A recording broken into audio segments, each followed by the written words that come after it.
पिछड़ा वर्ग संघर्ष मोर्चा बेंगाबाद इकाई द्वारा आज बेंगाबाद वन विश्रामागार में एक बैठक आयोजित की गई, जिसमें बेंगाबाद के विभिन्न पंचायतों के लोग एकत्रित हुए। इस दौरान संगठन की मजबूती पर चर्चा की गई। साथ ही आने वाले समय में पिछड़े वर्ग की लड़ाई को कैसे आगे ले जाया जाए, इस पर मंथन किया गया। वहीं इस दौरान प्रखंड स्तर पर कमेटी का गठन भी किया गया, जिसमें सर्वसम्मति से अध्यक्ष पद के लिए संदीप गुप्ता, सचिव पद के लिए अशोक स्वर्णकार एवं कोषाध्यक्ष पद के लिए सुधीर शर्मा का चयन किया गया। वहीं वरिष्ठ संरक्षक के तौर पर राजेश पोदार एवं संरक्षण की टीम में इंद्रलाल वर्मा, राम, अनिल वर्मा, विजय चौरसिया को शामिल किया गया। वहीं प्रधान सचिव के लिए मंटू शर्मा का चयन हुआ। उपाध्यक्ष के तौर पर परवीन राम, टिंकू वर्मा आदि लोगों का चयन किया गया। सह सचिव के पद पर अजय राणा, परवीन यादव का चयन किया गया। इस कार्यक्रम की अध्यक्षता पिछड़ा वर्ग मोर्चा के जिलाध्यक्ष देवराज ने किया। वहीं इस कार्यक्रम का मंच संचालन सुरेंद्र कुशवाहा कर रहे थे। इस कार्यक्रम में बतौर मुख्य अतिथि प्रदेश के प्रधान महासचिव सह गांडे विधानसभा के पूर्व विधायक प्रोफेसर जयप्रकाश वर्मा मौजूद हुए। आज पिछड़ा वर्ग संघर्ष मोर्चा गिरिडीह जिला के अंतर्गत बेंगाबाद प्रखंड इकाई की एक बैठक, महत्वपूर्ण साथियों की एक बैठक बुलाई गई है। हम सभी इस बैठक में आज उपस्थित हुए हैं। एक लंबी संख्या में हमारे पिछड़े भाई यहाँ उपस्थित हुए हैं। हम लोग चूँकि पिछड़ा वर्ग संघर्ष मोर्चा का जो आंदोलन है वो विगत कई वर्षों से चलता आ रहा है और निरंतर इसके कार्यक्रम भी हो रही हैं। हम लोग पहले कई बार राज्यपाल को ज्ञापन देने का काम किए, राज्यपाल के समक्ष धरना देने का काम किए और इसके बाद जिला स्तर पर भी धरना का आयोजन किया गया और बृहत और सफल धरना गिरिडीह में भी हुआ। इसके बाद अब हम लोगों ने निर्णय लिया है, हमारी पूरी प्रदेश इकाई, पूरे प्रदेश कमेटी ने निर्णय लिया है कि इस आंदोलन को और तेज और धारदार करने की आवश्यकता है, ताकि इस आंदोलन को जन आंदोलन का रूप देकर और अपने हक और अधिकार की लड़ाई को मजबूती के साथ लड़ा जाए। इसी के निमित्त आज हम लोग यहाँ पर बेंगाबाद प्रखंड इकाई का गठन हेतु यहाँ पर उपस्थित हुए हैं। हम सभी गिरिडीह जिले के 13 प्रखंड में हम लोग जाकर बैठक कर रहे हैं और वहाँ की प्रखंड इकाई का गठन कर रहे हैं। आवश्यकता होगी तो फिर पंचायत स्तर पर भी हमारा संगठन तैयार होगा और आगामी 21 जनवरी को हम लोग का पूर्व आधारित जो कार्यक्रम तय था, जो प्रत्येक प्रखंड में, झारखंड के प्रत्येक प्रखंड में धरना का कार्यक्रम था। अभी देखते हैं कि क्या कोविड का प्रोटोकॉल आता है, नहीं आता है। अगर सब कुछ सामान्य रहेगा तो 21 तारीख को हम लोग का यथावत जो कार्यक्रम है वो होगा और यदि राज्य सरकार कोई गाइडलाइन लाती है तो हम लोग उसके अनुरूप चलेंगे और फिर उस डेट को आगे बढ़ाकर धरना का जो कार्यक्रम है उसको सफल करेंगे। और हम यहाँ ही नहीं रुकेंगे, हम लोग संगठन के माध्यम से गांव-गांव तक, हर पिछड़े के घर तक खटखटाएंगे और उनको झकझोरने का काम करेंगे, ताकि अपने हक और अधिकार की लड़ाई को हम पूरे झारखंड में तेजों के साथ लड़ सकें। और इसमें गिरिडीह जिला पूरी अग्रिम भूमिका निभाएगी और गिरिडीह जिला मैदान बनेगा जो पूरे झारखंड को समेटने का काम करेगा और हमारे पिछड़ों की जो अधिकार और हक की लड़ाई है इसको हम लोग तेज करेंगे, ताकि 14% से बढ़ाकर यहाँ पर हमारे जो जनसंख्या है वो 56% है। और हमारा यह मांग है, हमारे जो मोर्चा है उसका जो मांग है कि हमारा कम से कम 36% से लेकर 56% तक आप जितना आरक्षण दे सकते हैं, जहाँ आपको सहूलियत मिले उतना तो चाहिए ही चाहिए। 36 से कम हमको चाहिए ही नहीं, उससे कम हम मानने वाले नहीं हैं।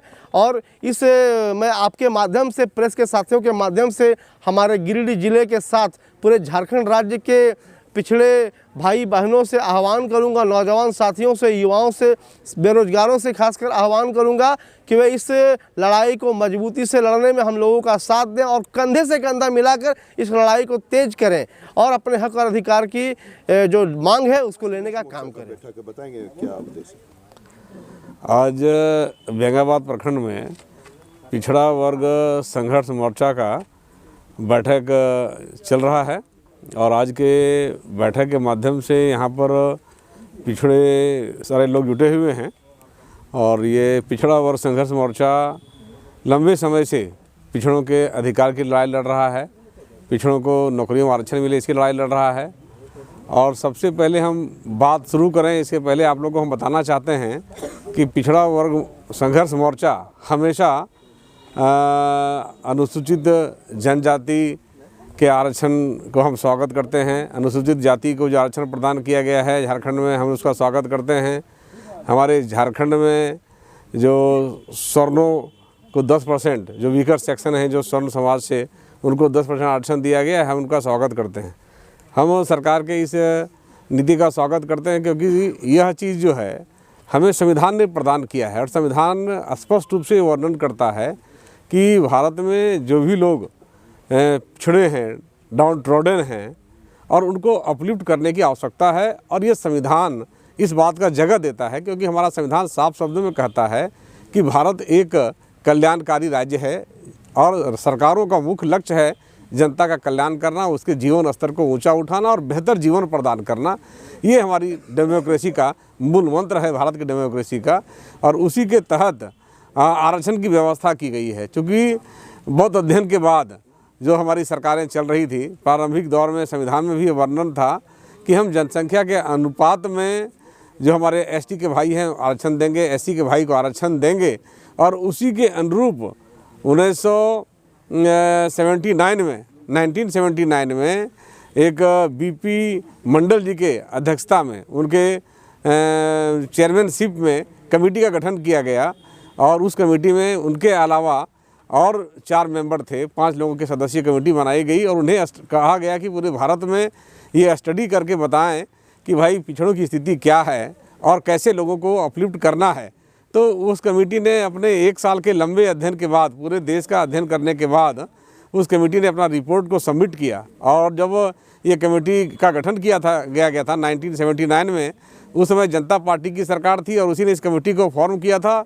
और ये मोरारजी देसाई जी जो हैं उस समय देश के प्रधानमंत्री थे और उन्हीं के उद्घाटन भाषण के बाद ये कार्य प्रारंभ हुआ था। और बाद में आपको बताना चाहता हूँ कि लगभग सरकार चेंज हो गया और जब चेंज हो गया तो 12 दिसंबर 1980 को प्रधानमंत्री इंदिरा गांधी थी और उनके सामने इस कमेटी का रिपोर्ट सबमिट किया गया और समापन भाषण भी माननीय इंदिरा गांधी जी ने दिया था। परंतु उसके बाद कुछ अड़चनें पैदा हुई, कुछ रुकावटें पैदा हुआ और 10 वर्षों तक ये सारा रिपोर्ट जो है ठंडे बस्ते में पड़ा रह गया। और बाद में जब विश्वनाथ प्रताप सिंह जी के नेतृत्व में 1990 में जो सरकार बनी थी और उस 1990 की सरकार ने पूरे देश में पिछड़ों को केंद्र सरकार के द्वारा प्रदान की जाने वाली नौकरियों में 27% की आरक्षण की घोषणा की।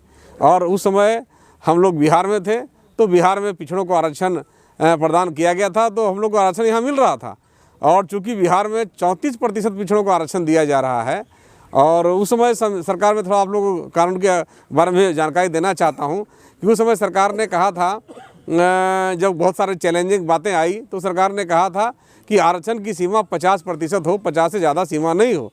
तो 50 को सीमा को मान करके बिहार में पिछड़ों को 34% आरक्षण मिला, हम लोग को भी मिल रहा था। और जब झारखंड अलग राज्य बन गया तो अलग राज्य झारखंड बनने के बाद हमारे पिछड़ों समाज को झारखंड के 11 जिलों में 14% आरक्षण दिया जा रहा है और 6 जिलों में आरक्षण शून्य है, पिछड़ों को एक भी आरक्षण नहीं दिया जा रहा है। और बाकी 7 जिलों में कहीं 2%, कहीं 3% आरक्षण यहाँ पिछड़ों को दिया जा रहा है, जो बहुत ही दुर्भाग्यपूर्ण है। जब संविधान इन बातों को कहता है और सरकारों का मुख्य लक्ष्य यही है, तो यही मांग हम सबों का है। हम लोगों ने ये मांग, आज आप प्रश्न करेंगे कि कुछ दिन पहले आप सरकार में थे, आपकी पार्टी थी, आप विधायक थे, हमने उस समय भी सरकार को मांगा था। भारतीय जनता पार्टी के सरकार के समय हमने मुख्यमंत्री जी से, हमने अमित शाह जी से, हमने केंद्रीय नेतृत्व के सामने, भारतीय जनता पार्टी के केंद्रीय नेतृत्व के सामने राष्ट्रीय अध्यक्ष अमित शाह जी से और हमारे संगठन के महामंत्री महामंत्री सौदान सिंह जी से, हम लोगों ने तमाम लोगों से, रामलाल जी से जो संगठन के हेड थे उनसे भी हम लोगों ने बात किया, पीयूष गोयल जी से बात किया, हमारे और भी जो राष्ट्रीय स्तर के लोगों थे सबसे मांग हम लोगों ने किया था। हम लोग अपने आवेदन भी दिया था और कोर्ट ने जो फैसला दिया था, झारखंड में जब बातें उठी थी तो झारखंड में ये बातें कहा गया कि भाई कोर्ट चले गए लोग। और जब कोर्ट गए तो हाईकोर्ट ने, झारखंड हाईकोर्ट ने कहा था कि अगर सरकार ने 50% का कानून निर्माण किया है कि 50 से ज़्यादा नहीं बढ़ेगा, तो झारखंड में जब तक कोर्ट का फैसला नहीं आता है, जब तक कोर्ट अपना कार्रवाई कर रही है, तब तक हम लोग एडहॉक मान करके, एडहॉक बेसिस पर 50 को और मैंने 23 बढ़ा करके मैंने 73% आरक्षण की पूरी फुल सीमा जो है, फुल सीमा जो मैंने कहा ना 50 जो रखी गई थी, उस फुल सीमा को 73 करते हुए यहाँ पर जितना आवश्यकता है उतना आरक्षण राज्य सरकार दे सकती है। और इसका एग्जाम्पल भी दिया गया था। इसका एग्जाम्पल हम लोगों ने भी, आप लोगों ने भी देखा होगा कि जिस प्रकार से तमिलनाडु में मैंने 69% आरक्षण प्रदान किया गया था, जिस प्रकार से महाराष्ट्र में 66% आरक्षण प्रदान किया गया था, और जिस प्रकार से आंध्र प्रदेश में भी लगभग 64% आरक्षण प्रदान किया गया था। तो उन राज्यों के भी आधार मान करके कि उन्होंने भी राज्य के जनसंख्या के आधार पर आरक्षण दिया है। तो सभी राज्य विकास करना चाहते हैं, पिछड़ों का सम्मान करना चाहते हैं, तो सभी राज्य ने इस प्रकार से आरक्षण का सीमा बढ़ाया था। और झारखंड में ये स्थिति बहुत ख़राब स्थिति है, इसलिए झारखंड में भी हमारा स्थिति सुधरे, हमारे लोगों को आरक्षण मिले और वो भी नौकरी पा सकें और जो उनका जीवन स्तर ऊंचा उठ सके।